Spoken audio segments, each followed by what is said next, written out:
الحمدللہ والصلاة والسلام علی رسول اللہ۔ السلام علیکم ورحمۃ اللہ وبرکاتہ۔ تمام تعریفیں اللہ کے لیے ہیں۔ درود و سلام نبی کریم صلی اللہ علیہ وسلم کی ذات عالیہ پر۔ ہم اللہ کی توفیق اور اس کی مدد سے 10 جون 2020 سے قرآن حکیم کلاس کا آغاز کرنے جا رہے ہیں، اس ارادے اور عزم مصمم کے ساتھ کہ اللہ سبحانہ و تعالی سورۃ الفاتحہ سے لے کر سورۃ الناس تک پورا قرآن حکیم سمجھانے کی توفیق عطا کیے رکھے، اور سامعین آج سے ہی اپنی قلبی کیفیات کو ٹٹول لیں اور یہ جان لیں کہ ہمارے اندر پیغام الہی کو سمجھنے کا شوق اور طلب ہی ہدایت حاصل کرنے کا ذریعہ بنتی ہے۔ قرآن حکیم کلاس کے تمام طلباء پر میں کوئی احسان نہیں کرنے جا رہا ہوں، بلکہ طلباء کرام کا مجھ پر اعتماد کرنا میرے لیے باعث سعادت اور دن قیامت رب کائنات سے رحمت حاصل کرنے کا ذریعہ بن جائے۔ یاد رہے اس کلاس کو تقریباً 1000 طلباء جوائن کر چکے ہیں۔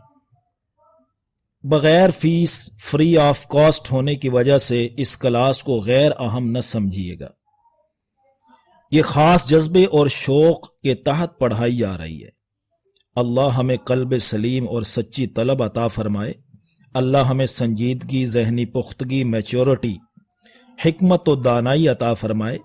قرآنی علوم کی سمجھ، انڈرسٹینڈنگ اللہ ہمیں عطا فرمائے، تاکہ یہ جو غیر مسلم مفکرین نے اپنے اپنے فلسفے معاشرے میں انجیکٹ کیے، Sigmund Freud, Einstein, Kant, Arnold J Toynbee وغیرہ، ہم اس قابل ہو سکیں کہ ان کے فلسفوں کی ہم کانٹ چھانٹ کر سکیں اور ہم قرآنی فلسفہ پیش کر سکیں۔ سب سے اہم بات یہاں پر ذہن میں رکھیے، ہر کام میں ہمیں اللہ سے مدد طلب کرنے کی ترغیب اور حکم دیا گیا ہے۔ جیسے ہر نماز میں اور ہر رکعت میں ہم اللہ سے یہ دعا کرتے ہیں اور یہ اقرار کرتے ہیں اور یہ معاہدہ کرتے ہیں، ایاک نعبد و ایاک نستعین، اللہ ہم آپ ہی کی عبادت کرتے ہیں اور آپ ہی سے ہم مدد طلب کرتے ہیں۔ تو جب ہم ہر کام میں ہمیں اللہ سے مدد کرنے کی تلقین اور ترغیب اور حکم دیا گیا، تو ہم اللہ کے کلام کو سمجھنے کی یہ جو کوشش کرنے جا رہے ہیں، اس کا آغاز کرنے سے پہلے ہم اپنے رب سے مدد طلب کرتے ہیں۔ تو کچھ دعائیں ہم اللہ سے مانگتے ہیں۔ پہلی دعا، ربی یسر ولا تعسر وتمم بالخیر وبک نستعین یا فتاح یا علیم۔ اس کا ترجمہ یہ ہے، ہم اللہ سے یہ مانگ رہے ہیں، اردو میں سمجھ لیجئے، ربی یسر، اے میرے رب آسانی کر دیجئے، ولا تعسر، اور تنگی نہ کیجئے، وتمم بالخیر، اور اتمام خیر کے ساتھ کر دیجئے، اس کو پورا خیر کے ساتھ کر دیجئے، اس کو خیر کے ساتھ کمپلیٹ کروا دیجئے۔ وَبِكَ نَسْتَعِينُ، اور ہم تجھ ہی سے مدد طلب کرتے ہیں، یا فتاح، اے کھولنے والے، کنسیپٹ کو کلیئر کر دینے والے، یا علیم، اے جاننے والے۔ دوسری دعا، ربی زدنی علما، اے ہمارے رب، اے میرے رب میرے علم میں اضافہ فرما۔ تیسری دعا، لا علم لنا الا ما علمتنا انک انت العلیم الحکیم، ہمارے پاس کوئی علم نہیں مگر وہی جو آپ نے ہمیں سکھایا، اے اللہ آپ ہی جاننے والے ہیں اور حکمت والے ہیں۔ چوتھی دعا، اللہم انا نسألک علما نافعا وعملا متقبلا ورزقا طیبا، اے اللہ ہم تجھ سے علم نافع کا سوال کرتے ہیں، مقبول عمل کا سوال کرتے ہیں اور طیب رزق کا سوال کرتے ہیں۔ ایسا علم نہیں جو ہمیں بدعمالیوں کی طرف لے جائے، جو ہمیں سرکش بنا دے، بلکہ ایسا علم جو ہمیں باعمل بنائے، جس علم کو ہم پریکٹیکل لائف میں بھی لے کر آئیں، ایسا عمل جو تیری بارگاہ میں قبول بھی ہو، اور ایسا رزق جو پاکیزہ اور طیب ہو، حرام نہ ہو۔ پانچویں دعا، اللہم الہمنا رشدنا واعذنا من شرور انفسنا، اے اللہ ہمارے اندر بھلائی کو الہام کر دیجئے، اور اے اللہ ہمیں ہمارے جو نفس کے شرور ہیں، برائیاں ہیں، جو خواہشات اندر پلتی ہیں، اللہ ان سے ہمیں اپنی پناہ میں لے لیجیے۔ تو ان دعاؤں کے ساتھ ہم اپنے اس کام کا آغاز کریں گے انشاءاللہ۔ اب ایک اور بات کی طرف متوجہ ہو جائیے، یہ قرآن حکیم لوح محفوظ سے نبی کریم صلی اللہ علیہ وسلم کے قلب اطہر پر اترا ہے۔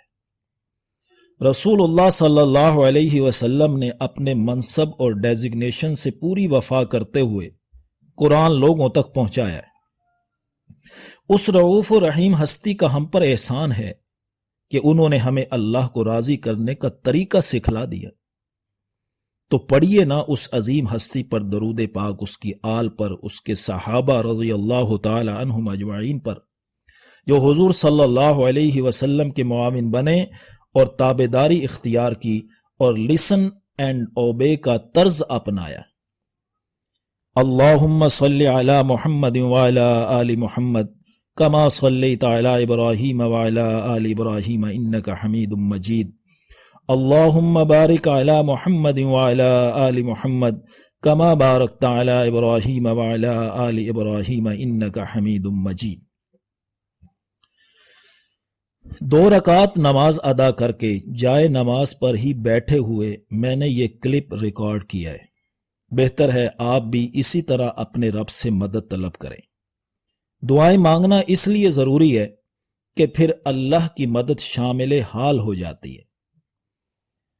تمام طلباء کو میں یہ تاکید کرنا چاہتا ہوں کہ تمام طلباء ایک الگ قرآن حکیم خریدیں جس کے حاشیے خالی ہوں، کسی اسلامی مکتبہ پر جا کر ان سے بیاض والا قرآن طلب کریں، اور ایک الگ نوٹ بک بھی بنائیں اور اپنی سٹرگل اور محنت کو نوٹ کریں، اس پہ لکھیں، تاکہ ساری چیزیں آپ کے پاس بائی ریٹن موجود ہوں۔ اب کچھ خواتین کو میں کچھ تلقین کرنا چاہتا ہوں۔ اس کلاس میں خواتین بھی کثیر تعداد میں شامل ہیں۔ خواتین اگر ایام حیض ناپاکی کے دن گزار رہی ہوں تو ان ایام میں وہ نہ نماز پڑھ سکتی ہیں، نہ روزہ رکھ سکتی ہیں، نہ قرآن کی تلاوت کر سکتی ہیں، اور نہ ہی قرآن کو چھو سکتی ہیں، ٹچ نہیں کر سکتی۔ ان دنوں کی نمازیں ان کی معاف ہیں، البتہ رمضان کے روزوں کی بعد میں قضا کرنا ہوتی ہے۔ تو ان دنوں میں خواتین کیسے قرآن سامنے رکھ کے پڑھیں گی؟ وہ تو چھو نہیں سکتی، تلاوت نہیں کر سکتی۔